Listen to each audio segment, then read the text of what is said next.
اسمش اختاپوس است. او یکی از باهوشترین حیوانات دنیاست.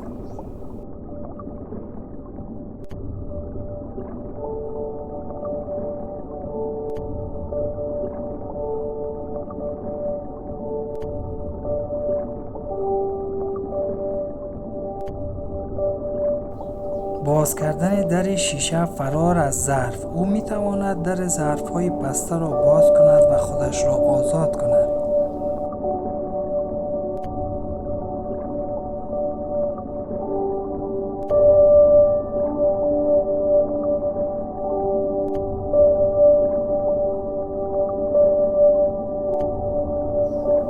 او حتی میتواند رنگ بدنش را تغییر دهد تا با محیط یکی شود.